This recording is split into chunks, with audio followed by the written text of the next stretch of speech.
Please put your hands together for Jackie Pirico.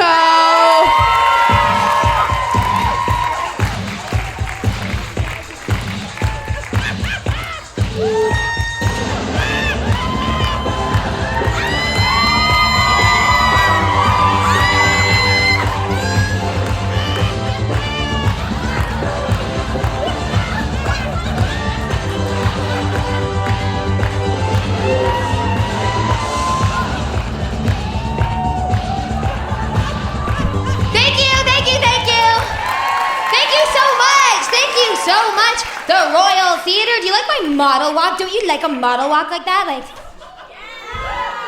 don't you love how like models come down to the end of their fashion dock, and they like come down like this, and they're like this, and then they look at you like this? Fuck off. Don't you like how they do that? Wouldn't you love to do that? Go to hell. We're like, more. We love you. Aren't we pathetic? I would love to be a like true fashion model and like a real model. I'm just busy doing this. And also the clothes factories don't ask me to do that.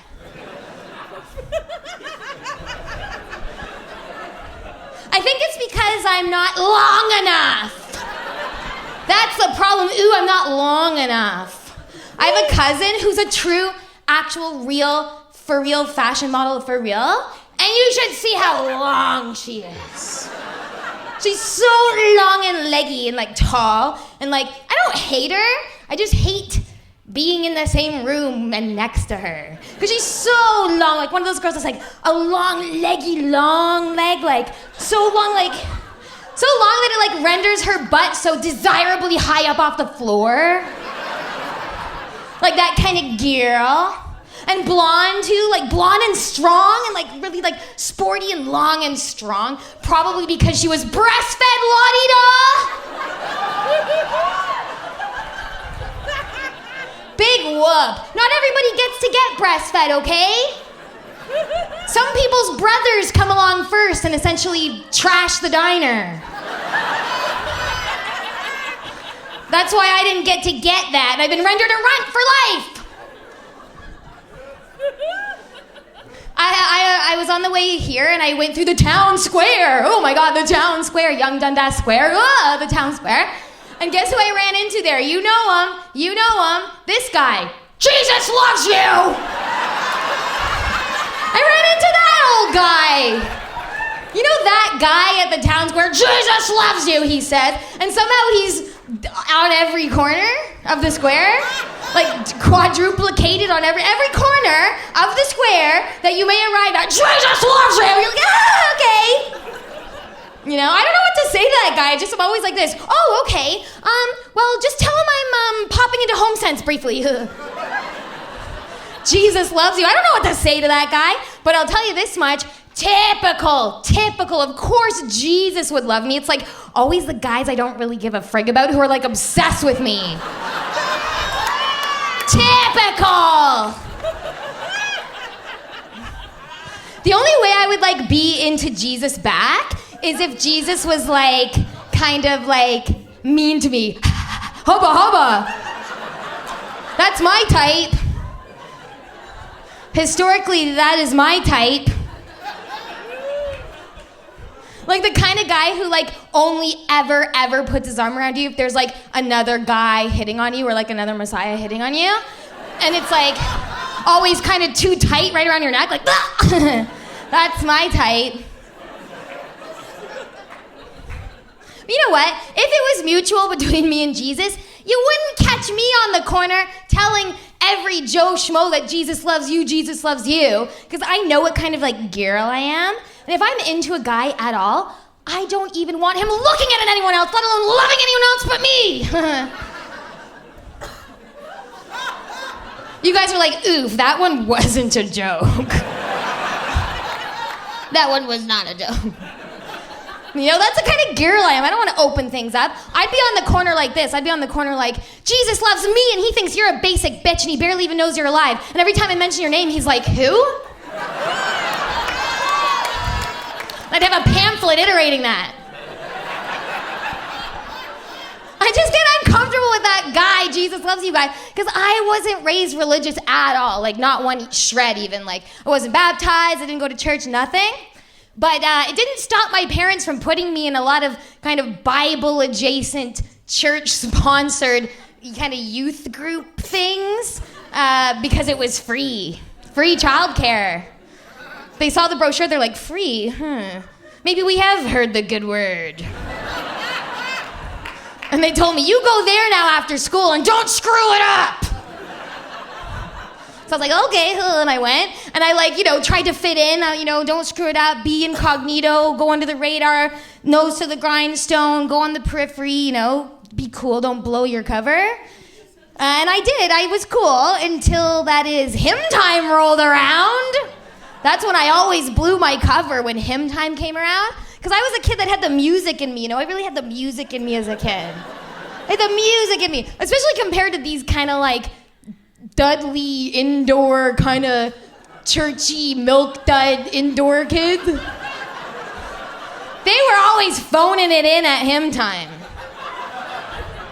They were like, Lord, I lift your name on high.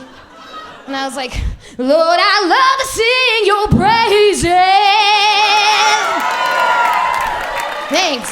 They didn't like it. They got suspicious. They're like, thy word is a lamp unto my feet. I was like, hey, God, unto my path. Left a good job in the city. They didn't like it, though. They got really suspicious after a while. They started asking a lot of questions, like, were you even baptized even, they'd say? I'm like, yes, don't worry about me. I've got that covered. Full coverage, up to code, don't worry about me. Shut up! And they're like, good, because if you don't get that done, then you don't get to get into heaven, then I'm like, yeah, I know, I'm coming with you, relax, okay? I'll be there, I can't wait. I can't wait to be dead for that. Those kids were drinking the Kool-Aid. They were like this, well, do you even go to church? I'm like, yeah, every day only. I'm like, well, we never seen you there. I'm like, that's because my dad owns the church, so we have a box. My friend has a child. He's getting older and bigger now. I don't know how old he is. He's big. He's like, I don't know, here? I don't know. He stinks, and he's old enough that it's his own fault. That's how old he is. That's how old he is. And I always get stuck talking to this kid. What do you want to be when you grow up? Really original. What do you want to be when you grow up, I said.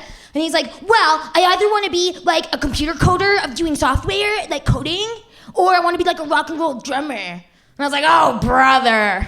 And I said to his mom, I took her aside, I said, hey, do me a favor, kind of steer him away from the drumming, okay? Coding's where it's at. Think of his future. Don't have him go into drumming. And I said, think of my future. Like, I don't want to have to eventually one day fuck your son. Coding. We don't need any more drummers. I can't have any more keys cut. You guys are such a friendly crowd. What a nice treat for me. I have a hard time in my day-to-day life. I get cyberbullied, you see. I get cyberbullied really bad, especially online. Really badly cyberbullied. Like, lethally badly cyberbullied every day. As a comedian, probably all the comedians on this lineup can tell you, as a comedian, especially a girl comedian, like, girls' comedian videos online get roasted bad by cyberbullies. Like, and guess what? They're all boys. Look at that. They're all boys that cyberbully on girls' videos. And when I say boys, I don't mean likely the boys that find themselves here tonight. I mean boys, like the kind of boy that's like cyberbullying not from a phone or even like a laptop even, but from a computer. A computer that is inside a computer room. That kind of, a neck beard as well. And a neck beard in a computer room on a computer. In a Pikachu pajama or something. Am I painting a picture? That's the kind of guy. And they're real original. They all say the same thing. This sucks. Women suck. Women can't tell jokes. This sucks. She sucks. Women aren't funny even. Over and over and over. This sucks. Women suck. And what they say is, and they can all say this, everyone says, golden rule, don't read the comments. You're putting art online, don't read the comments, you know? But I like to go my own way on these things. I like to go my own route and go against the grain, and I do this instead. I read every single comment like this.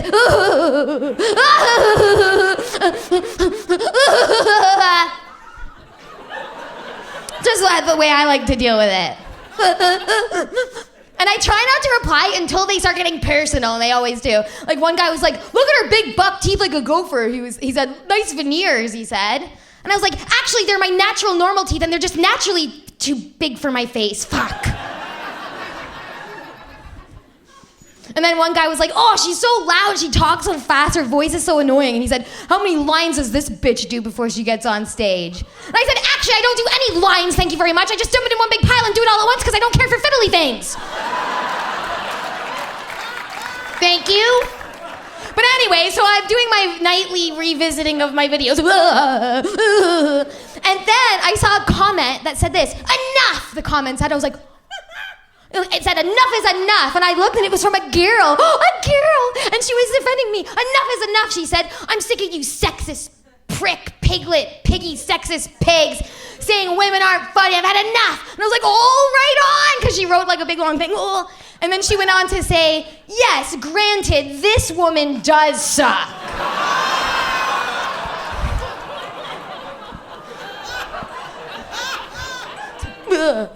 But she doesn't represent all the very amazing female comedic talent that's available online. Link. Anyways, thank you so much. Thank you, Ali. Thank you, Suckrin. Thank you, the Realm.